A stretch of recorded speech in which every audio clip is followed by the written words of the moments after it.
This is CBC Nova Scotia News. Tonight, House wraps. The Nova Scotia Legislature's spring sitting ends with some wins and some losses for the Houston government. Safe Haven. A Porters Lake woman is working to open a sensory gym for children with autism and other disabilities.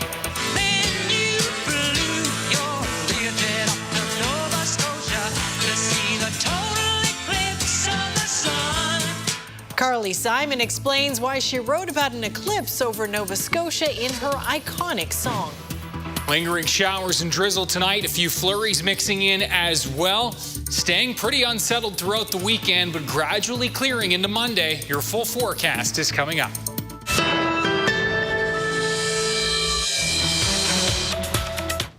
Good evening. The spring session of the Nova Scotia Legislature wrapped up earlier today. Along with the provincial budget, the governing Tories passed several pieces of legislation, although not without controversy. They also pulled back on several plans in the face of stiff opposition. Michael Gorman joins us now to provide a rundown. Michael. The budget includes record spending on health care, money for school lunch program, and increased diabetes care, as well as the indexing of income tax brackets to the rate of inflation. The Tories also indexed income assistance rates to the rate of inflation. But none of this was the main focus of debate at Province House during the spring session. The government used the Financial Measures Act, that's traditionally a bill tied to approving budget spending measures, as an omnibus bill that amended 15 pieces of legislation and created 2 new acts. No change in there was more controversial than a provision requiring healthcare professionals to make patient records available to the health minister to help with the creation of electronic medical record programs. Despite privacy concerns from some doctors, advocates, and opposition MLAs, the government made no amendments to their plan. They did, however, make changes to a funding policy for commercial wine bottlers, and they yanked a bill that would have facilitated municipal amalgamation in Antigonish County. In both cases, the government faced stiff public outcry before making the changes. Premier Tim Houston says it's an example of his government listening to the public, considering new information, and then acting. And you have to have the courage as a government to recognize when there's a different way or when there's a better way to do something. So I think it's difficult. You know, a lot of politicians want to stand in front of the microphone and say they're always right or they know everything. But like we try to be above that. Opposition leaders saw things differently. They say the need for government to make changes is the result of not doing enough consultation ahead of time and concerns about how certain decisions might affect the electoral prospects of sitting MLAs. In the case of the Antigonish Consolidation Bill, both Health Minister Michelle Thompson and Agriculture Minister Greg Morrow were facing stiff blowback at home. Meanwhile, the government holds 3 seats in the Annapolis Valley, the center of the province's wine industry. And as soon as they take a bit of political heat, because they didn't do the work in advance, they turtle. They get scared and they reverse course. I really think it's a problematic way to govern, and it wastes a lot of people's time. We see this government reacting to whether or not they are going to get elected again. What are they going to do when they are elected? Nobody knows, because they don't have a plan. They don't have a clear sense of what they want to achieve for Nova Scotians and how they're going to achieve it. And in a bit of late-breaking news, we learned today that Carla McFarlane, the Speaker of the House, is retiring from politics.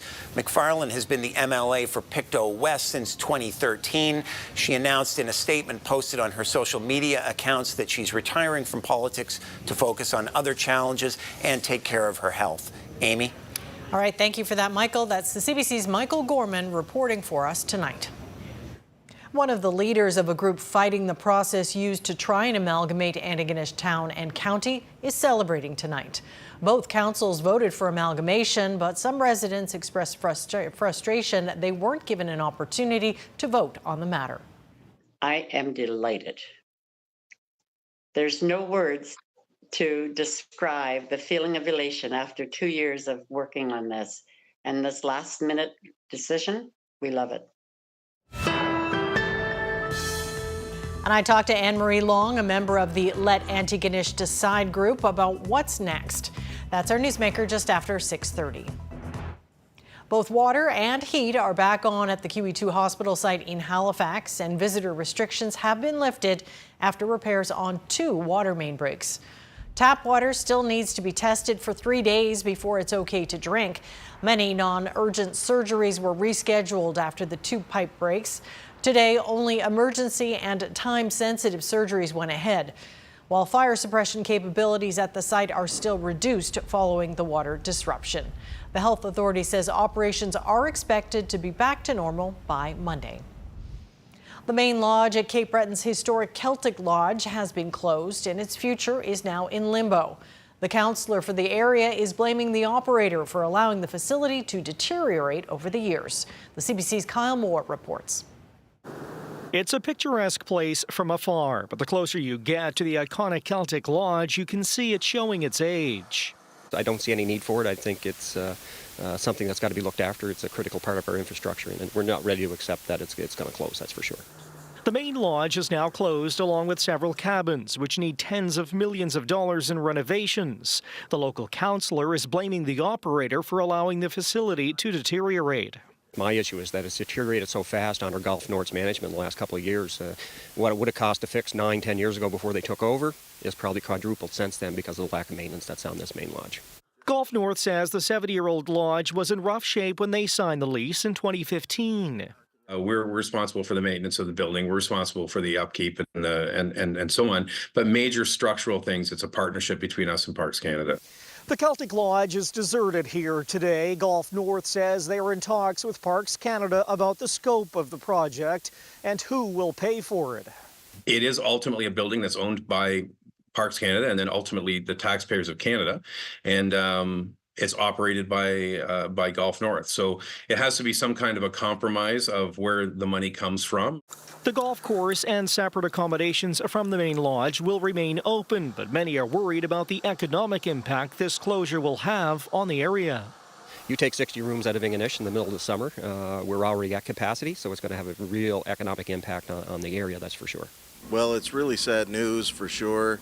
I mean, it's been an iconic and historic part of our tourism industry for decades and decades, and so we're very sad about it overall.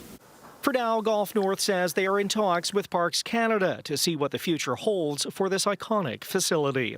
Kyle Moore, CBC News, Ingonish. An advanced land-based salmon farm in Nova Scotia has been placed in receivership. Sustainable Blue is trying to recover from a catastrophic equipment failure. As Paul Withers reports, dozens of jobs are at stake. The company bills itself as the world's first closed-loop, land-based saltwater fishery that reuses 100% of its water with zero wastewater emissions. But last November, disaster struck here when a filter that strips carbon dioxide released by the salmon failed. Within 12 hours, nearly 100,000 market-ready fish worth $5 million had died. The facility is capable of producing 1,000 tons of salmon a year. 32 people work at the plant. Nearly 500,000 fish in other tanks survived, but it's not clear if the company will. Sustainable Blue is losing money. It's carrying tens of millions of dollars in debt. Late last month, minority shareholders who had been keeping the operation afloat applied to put the company into receivership as part of a restructuring. Sustainable Blue needs millions to carry on until September, when other fish at the facilities reach market size. On Thursday, a judge granted the order appointing Deloitte as receiver. The case will be back in court next month.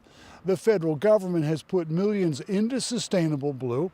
ACOA and the Atlantic Fisheries Fund are unsecured creditors owed over $5 million. The company did not respond to a request for comment. Paul Withers, CBC News, Halifax.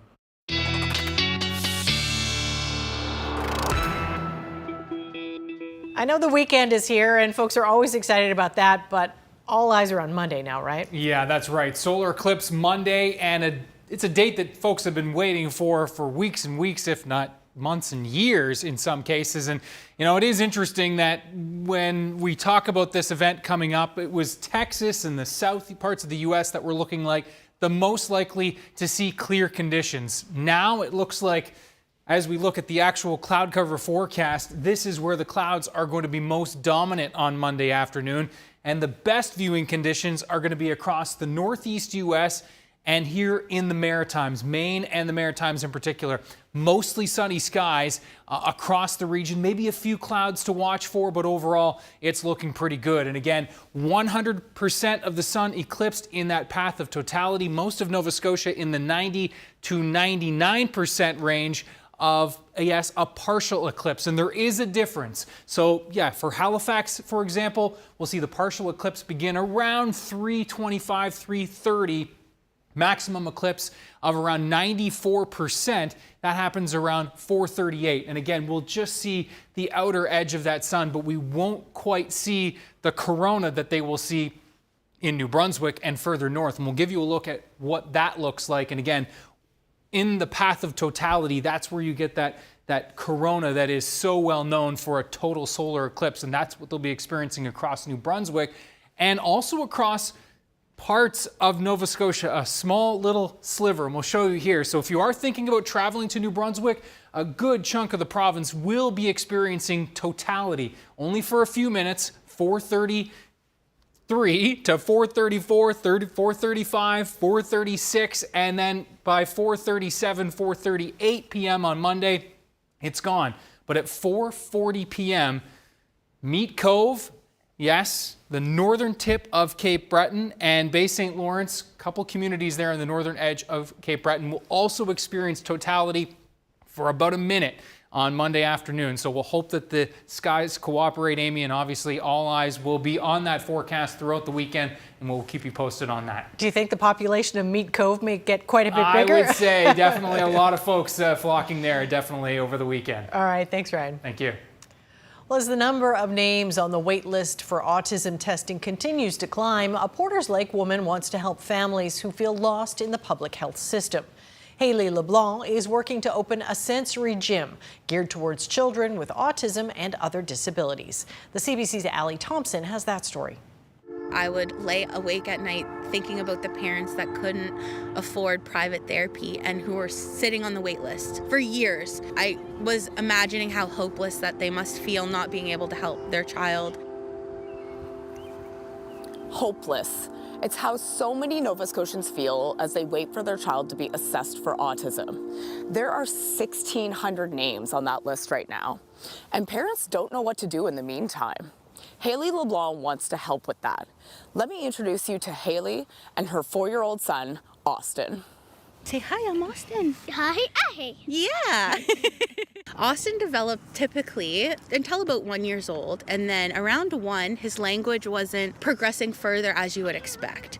And we were swimming at the beach, and he was having a blast doing what I now know are like happy stims, like waving his arms, and vocal stims. He was screaming, having so much fun at the beach. And a mother came up to me and was like, does your son have autism? Because he reminds me of my son who has autism. And in that moment, I was like, my belly flipped. At that point in time, I went to our GP and then seen a pediatrician and then got the referral in to go see the IWK for a diagnosis. However, we're still on the wait list there. That was at about 18 months, so we're almost 2 years now. Haley was able to get Austin diagnosed through a private practitioner. She pays thousands of dollars out of pocket for private therapies, and her health benefits only cover a small portion. But she knows not everyone has those resources. Enter the Play Club.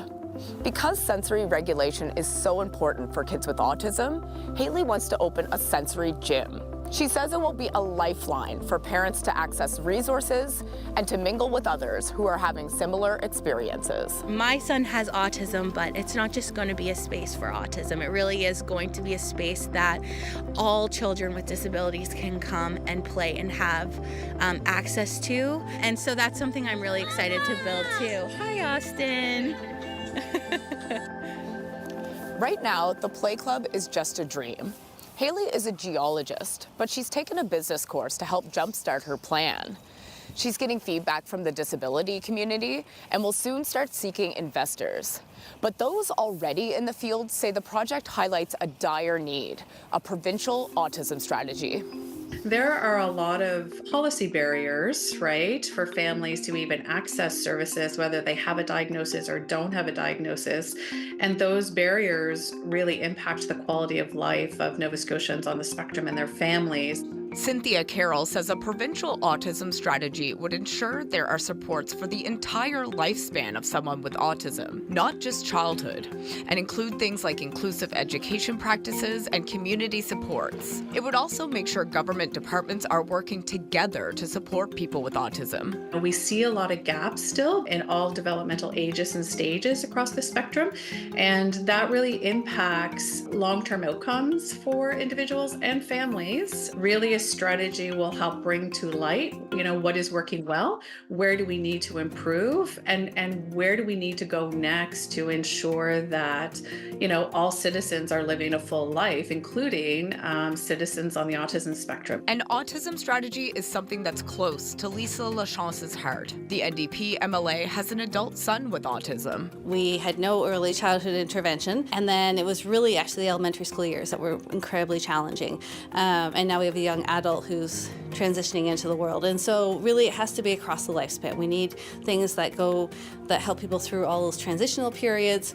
Lachance introduced a private member's bill last year that would see the creation of a provincial autism strategy. The PC government has yet to commit to one. But Mental Health Minister Brian Comer did say recently that conversations with Autism Nova Scotia are ongoing, and a strategy isn't off the table. This is all happening on the eve of the federal government announcing its own autism strategy. And both Lachance and Carroll say the province needs to be ready for that. But Haley says she won't be waiting around. This is something that needs to happen in our communities. So we'll do whatever it takes. Ali Thompson, CBC News, Halifax. The possibility of an electric light rail system for municipal transit in the Cape Breton Regional Municipality will be the subject of a new study. Cape Breton University is interested in the idea as a way to help get students around. And the province will pay just over $600,000 to study it. It will look at whether an electric train could run on existing rail infrastructure in the Sydney area. Work on the study will start right away, and the government says it will include public consultation. Officials in Halifax say the municipality is automating an important part of its parking enforcement routine. Parking compliance vehicles will be fitted with new cameras that will automatically record and verify the license plates of illegally parked vehicles. The goal is to eliminate time-consuming manual checks. Officials say all information collected through this system will be encrypted to protect privacy, and no other information will be collected.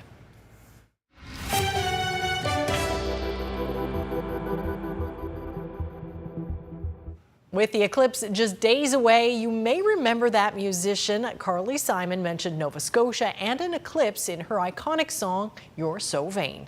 How did she come to reference Nova Scotia? The CBC's Richard Woodbury reached Carly Simon at her home in Martha's Vineyard to find out the answer.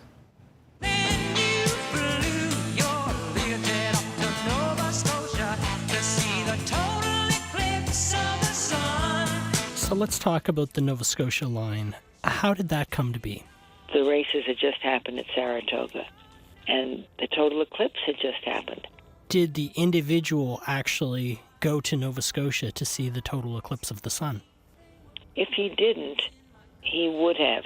He's the type of person who would charter a plane just to go to see the total eclipse of the sun. So over the years, obviously, lots of people have asked you the "who is You're So Vain about" question. How often do you get questions about why did you mention Nova Scotia? Well, because he had been to a race in Saratoga, and his horse won. And then the next line, then you flew your Learjet up to, and I needed something with an round Saratoga, Nova Scotia. So it's got a nice rhyme scheme.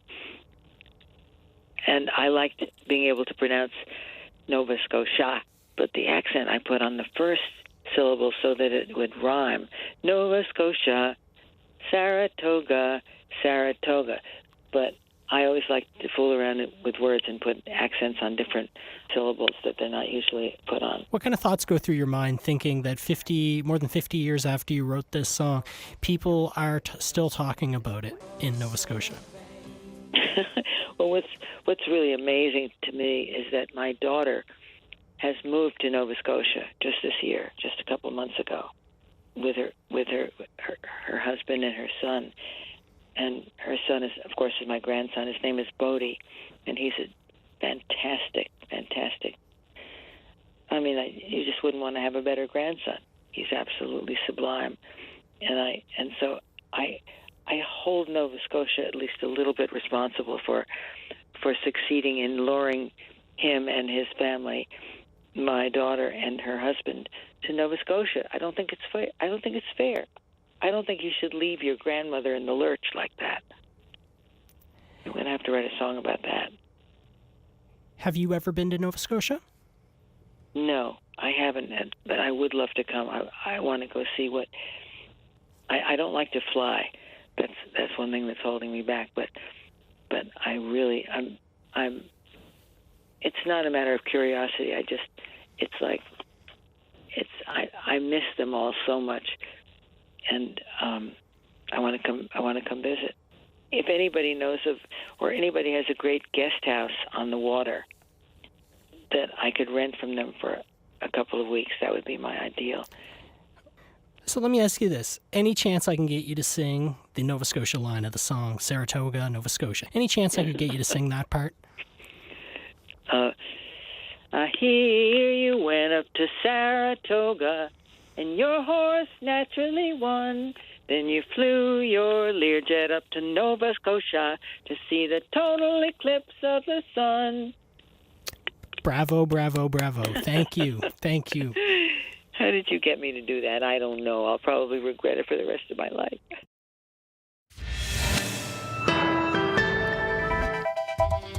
Coming up, Israel's military fires 2 senior officers after Monday's airstrike that killed 7 aid workers in Gaza.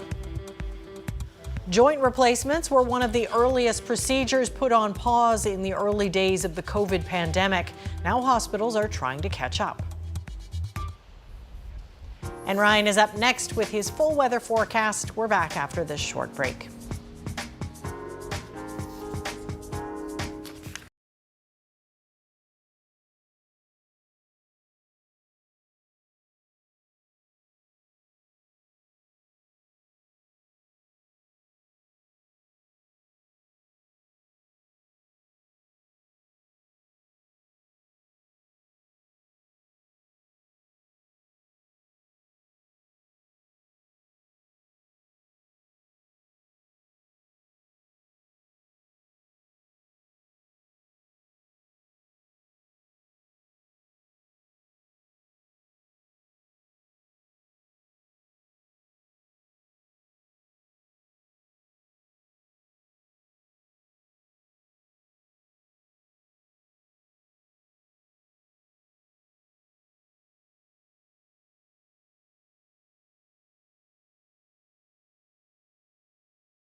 All right, so in your last hit, we got so excited about the eclipse, we kind of skipped over the weekend, which is very important. Yeah, it's definitely, That's a big sigh. Yeah, not an ideal weekend, no question about that. I mean, we've had better. That's definitely true, but it won't be a washout either. Okay. We're going to have some showers. We're going to have some flakes to contend with in the mornings and through the overnight hours. Sunday's going to be a bit breezy, but drier. And then, of course, we're all pushing for Monday. Yes, Monday. Normally it would be like, oh, Monday's going to be nice, but Monday's going to be nice. Yeah. So, yeah, have a look at our current temperatures out there right now, and you can see we're ranging from 1 to 4 degrees across Cape Breton Island. We've got temperatures anywhere from, 7 degrees in Amherst right now. That's our hot spot. 2 to 7 degrees, kind of the range across the mainland parts of Nova Scotia right now. And yes, there are the winds, which for the most part have been from the south today, a southerly direction in most cases. Easterly winds still in across Cape Breton. And note those wind gusts right now, still in the 90 kilometer per hour range at Grand Etang. So yes, that is strong enough that the lace wet wind warning is still in effect there, and that will remain in effect for the next few hours until those winds finally do begin to ease. Snowfall warning still in effect for northeast New Brunswick. And so if you were thinking about heading up into the Miramichi area for the solar eclipse, just be mindful that, they've had some power outages in that neck of the woods thanks to the snow and the wind, and things will remain snowy there throughout the day on Saturday. Improvements for Sunday, thankfully. Note the clouds, fairly dominant. We've been actually looking at a couple of sunny breaks down towards the South Shore region over the last couple of hours. So not, again, completely a washout or cloud cover capped. We are looking at this low that's going to be slowly wandering off to the east and southeast. And on the backside of this system, plenty of shower and flurry chances that are going to linger throughout Saturday as that system does slide to the east. So tonight the winds are going to be quite variable. Bit of a southwest wind for the Yarmouth area and the South Shore, bit of a southeast wind for the Halifax area, and you can see the winds more easterly for the mainland and into Cape Breton, sustained in the 20 to 40 range as we move through tonight. Those winds again easing for you folks in Inverness. Now for tomorrow, by the time we get to tomorrow morning, kind of widespread clouds, fog patches, shower chances, and yes, flurries mixing in where those temperatures are going to be near the freezing mark, and they will be definitely near the freezing mark, especially across the north and east of the province. By Saturday afternoon, it's more just shower chances yet again. We're going to have an easterly wind, no doubt, through tomorrow, 3, 4, 5 degrees. So we'll be warmest along the Tri-County area, and we'll be likely coolest right here across Cape Breton with temperatures near 2 degrees with an east to northeast wind becoming a little more northeasterly into the afternoon. 2 degrees Sydney and Ingonish, and 3, 4 degrees for the rest of the island. 3, 4 degrees for the Northumberland Shore tomorrow. Flurry chances in the morning, then just showers into the afternoon. We'll warm up to around 5 degrees from Truro through Windsor, across through the valley to the Annapolis Royal region, 3 in Amherst as you saw there, and 4 or 5 degrees in through the South Shore region. And the Halifax area will be right around 4 or 5 degrees as well. So Sunday, drier overall, still some shower and flurry chances, but more isolated on Sunday. The winds will actually be stronger on Sunday than they will be tomorrow. They'll be sustained near 30, gusting 40 to 50 kilometers per hour on Sunday afternoon. Could see some gusts to 60 here in through the Briar Island area and Digby County, so be mindful of that. There's the system that's going to be, again, off to the south, and just a stronger wind as that high starting to come in and force that low out. And it will do so, as you can see, starting to depart through the early stages of Monday. Couple of clouds in the mix, hopefully not right at 4:30 when we're going to be looking at the peak eclipse here in across most of Nova Scotia, but mostly sunny day overall, and it is looking favorable. And again, this is where we are going to be seeing totality across New Brunswick. The rest of us in that 90 to 99.9% range, other than, as we said, Meat Cove in the northern tip of Cape Breton. That solar eclipse temperatures will be good for Monday for viewing, and then staying quite pleasant through the good chunk of next week anyway, Amy. Yeah, we'll take that. Yeah, for All sure. right. Thank you, Ryan. Thank you. Up next, I'll talk with Anne-Marie Long with the group Let Antigonish Decide, and I'll ask about the province's scrapping legislation that would have led to municipal consolidation in Antigonish County. That is our newsmaker. Stay with us. You're watching CBC Nova Scotia News.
The Houston government has backed off plans to allow for the merger of Antigonish Town and County.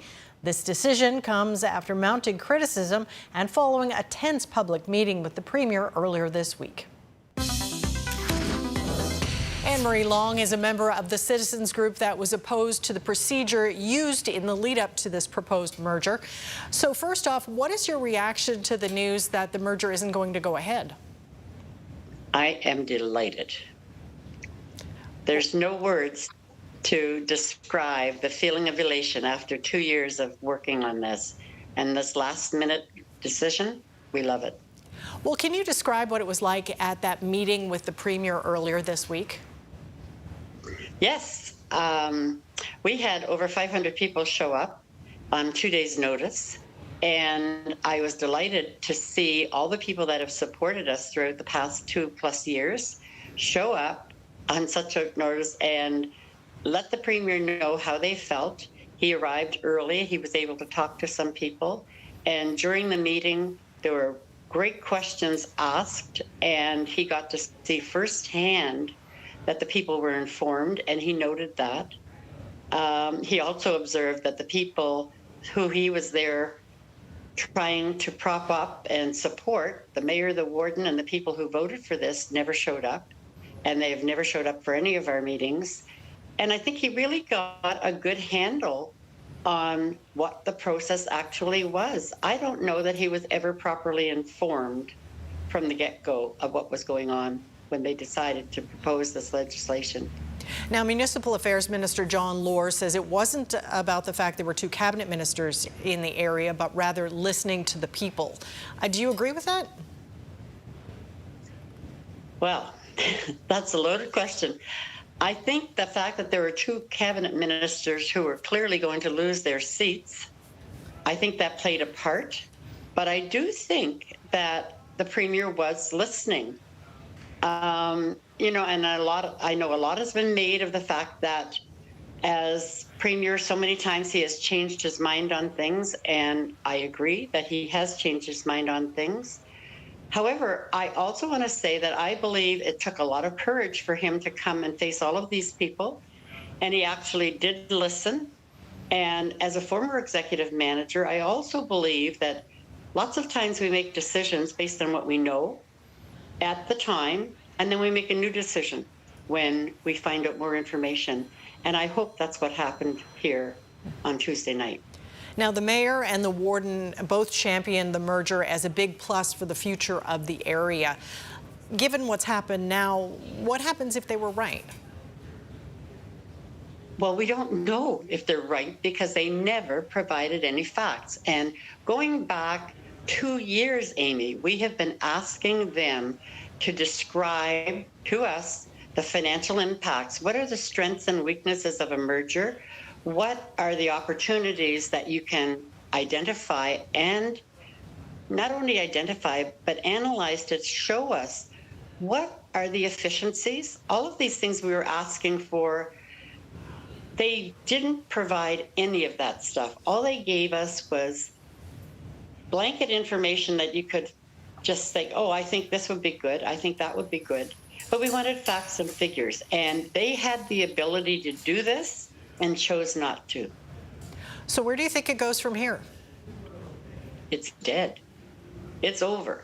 So what goes on now is in October, we have our municipal elections, and hopefully all of these people, including the councillors who voted yes for the process without having adequate information. It wasn't just the people, the residents that didn't get the information. The councillors didn't get it either. And if you go back to all of the councillors who voted no, they all clearly stated is they didn't have enough information to make that kind of a decision. So I think all of those people who just went with the program and said, we're going to support the mayor and the warden on this and the CAOs without the thought process and the facts to back it up, I think the next elections are going to show what's going on. And quite honestly, I have no objection to a new council actually looking at the facts and saying, you know what, let's do a study and determine, is there a good reason for us to merge? And if there is, people would look at the facts and make decisions. And we want to be able to make that decision. We do not believe that the two councils on an issue so big as changing the way we're governed, that should be made by 9 people. All right, we will have to leave it there. Anne Marie Long, thank you so much for your time. We appreciate it. You're welcome. Enjoy your day.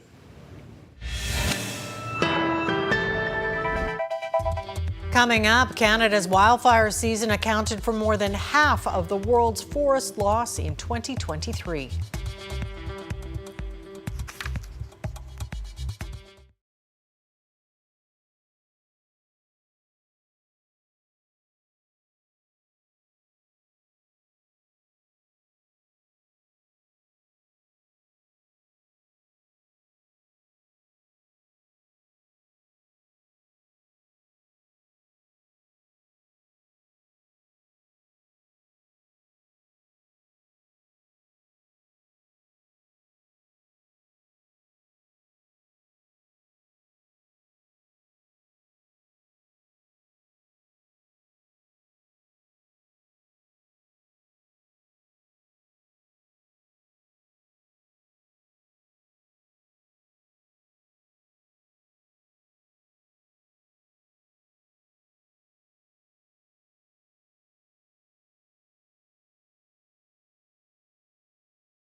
Israel's military says it has fired 2 senior officers.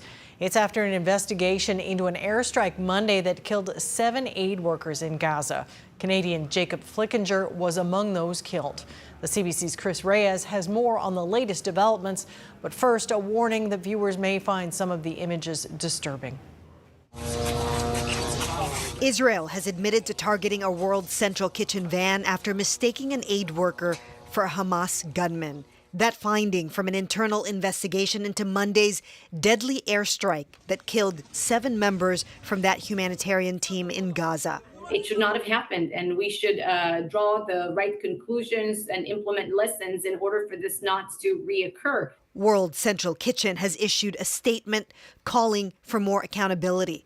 Its founder, celebrity chef Jose Andres, issued a statement saying, "We demand the creation of an independent commission to investigate the killings of our WCK colleagues. The IDF cannot credibly investigate its own failure in Gaza." That call echoed by the UN Secretary General. But the essential problem is not who made the mistakes. It is the military strategy and procedures in place that allow for those mistakes to multiply time and time again. Fixing those failures requires independent investigations and meaningful and measurable changes on the ground. The U.S. has demanded that Israel do more to protect civilians in Gaza and to allow aid to come into the enclave. It's very important that Israel is taking full responsibility for this incident. It's also important that it appears to be taking steps to hold those responsible accountable. Even more important is making sure that steps are taken going forward to ensure that something like this can never happen again. At an emergency meeting at the Security Council, anger from both the Palestinian and Israeli envoys.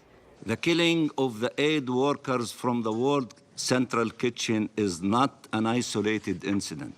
It is confirmation of what you all knew for months now. Israel is targeting those that the laws of war were established to protect. Hamas chose to fight from within civilian population centers in Gaza, and as heart-wrenching as it is, tragic mistakes can happen. Israel has told the UN that it plans to meaningfully increase the amount of aid getting into Gaza. Without it, the Secretary General has warned that the enclave faces imminent mass starvation. Chris Reyes, CBC News, New York. A rare earthquake struck parts of the U.S. Northeast this morning. The U.S. Geological Survey says the quake registered a preliminary magnitude of 4.8 and shook buildings from New Jersey to Maine. State Governor Kathy Hochul says so far no serious damages or injuries have been reported. This is one of the largest earthquakes on the East Coast to occur in the last century. The epicenter was about 70 kilometers west of New York City, near northern New Jersey, rather.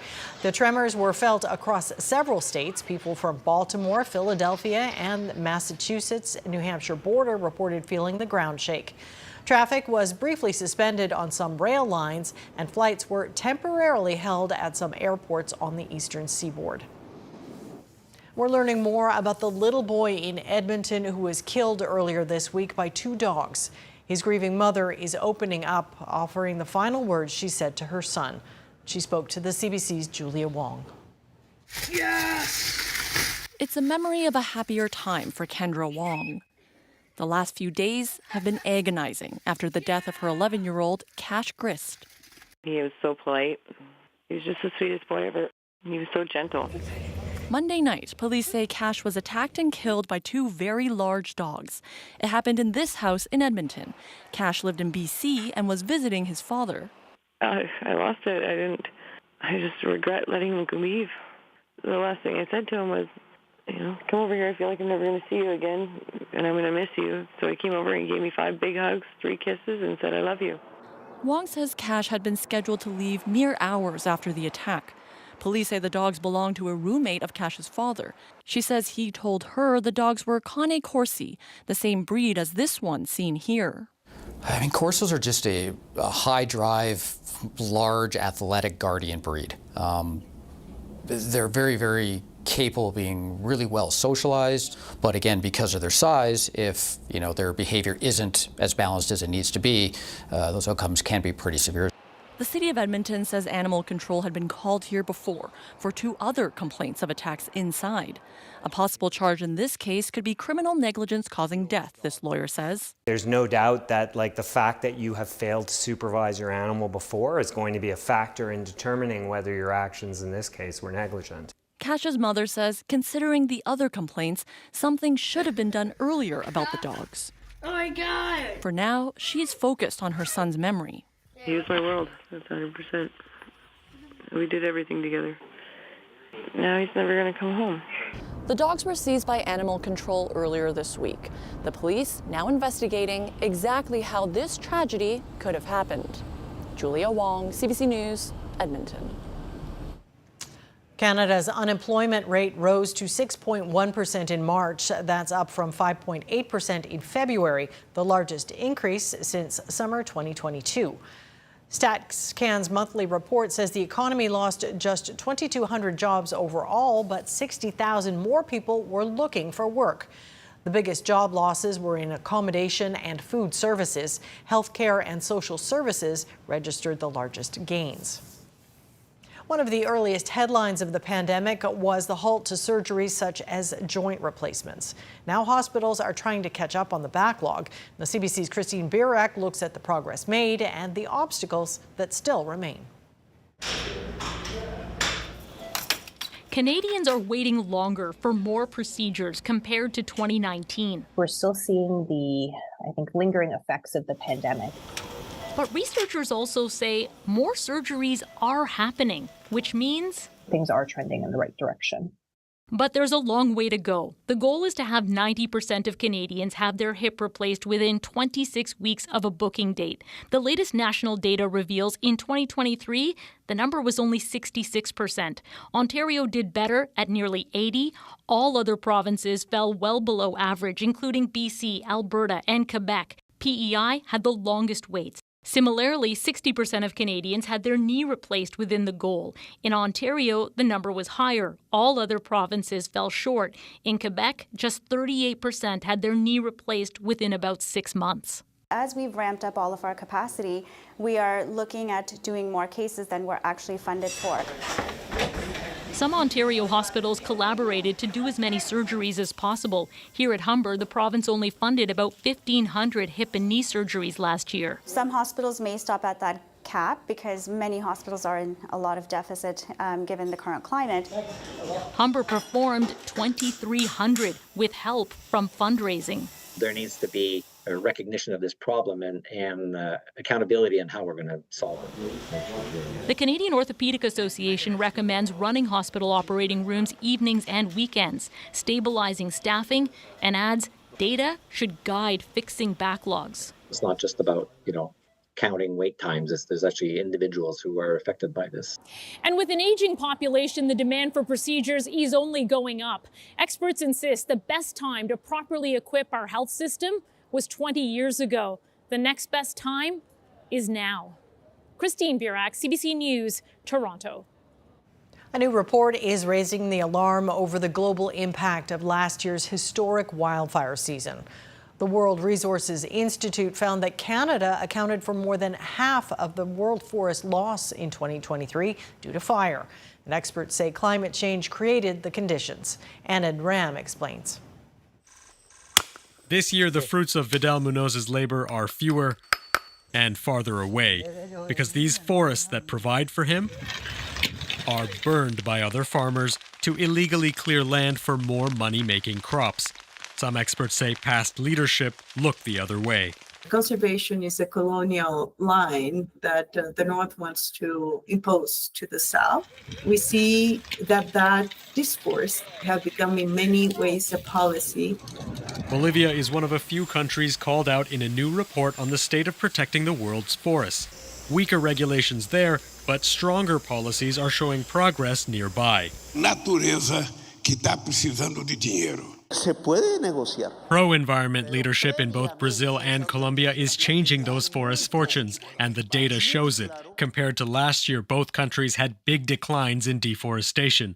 But the big outlier globally, Canada's wildfires. There was actually a big increase, five-fold increase from loss due to fires in Canada from 2022 to 2023, and we wanted to make sure to highlight that in the report.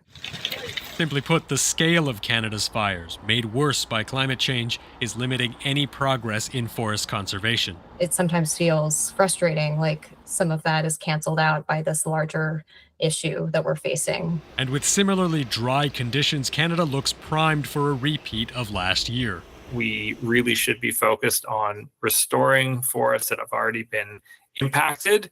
And we really need to start planning to make our forests climate resilient for an uncertain future.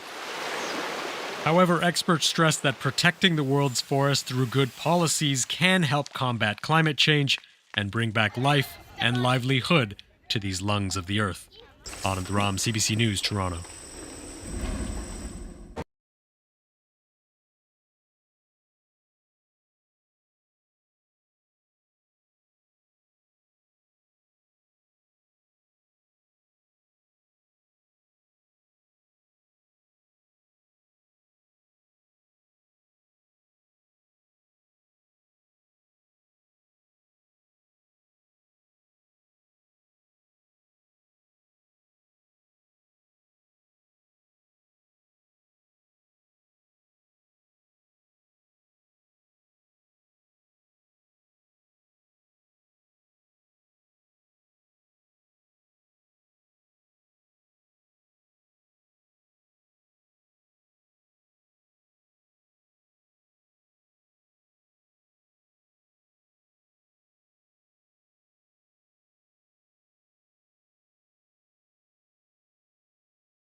I guess sometimes April has to feel like November, right? Yes. Yeah. Unfortunately. Yes, that is quite accurate. Or December or January at times. But yeah, overall, it's a pretty good comparison. But yeah, we're trending more towards an April feel as we move into next week. Feel more like May? Or... Yeah, that's right. Yeah. But or at least more like April. Have a look at our viewer picture of the day before we get to the forecast. And a beautiful shot here from Cow Bay. And a sunrise. Someone was up early? Yeah. Yeah, lovely. Thanks to Daniel for sharing this. And Ryan's picks at cbc.ca. See a lot of sunset picks, not a lot of sunrises. But thanks to Daniel for getting up early for that beautiful shot. 3, 4, 5 degrees for most. A little cooler there in Sydney with an onshore wind from the northeast tomorrow off that cooler water. But it will definitely be an unsettled day. Cloud cover dominating. Similar story for Sunday, less precipitation chances on Sunday and a breezier wind overall, as that low will be slowly wandering out of the region. But you can see lots of lingering showers and flurries. It looks like most of the precipitation will be just offshore on Sunday, so isolated chances, but still there. And again, that breezy northeast to then north wind, which will clear us out on Monday or into Monday. So it is looking pretty good for the eclipse. And yeah, enjoy. Yeah, for sure.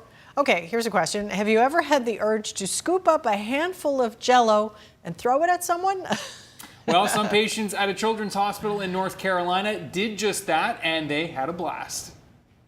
It is really important to get them outside, get them thinking of something other than their diagnosis so that they can have those moments of being a child again. The kids tossed more than 100 servings of the colored gelatin and at their caregivers, who put on brave faces for the occasion.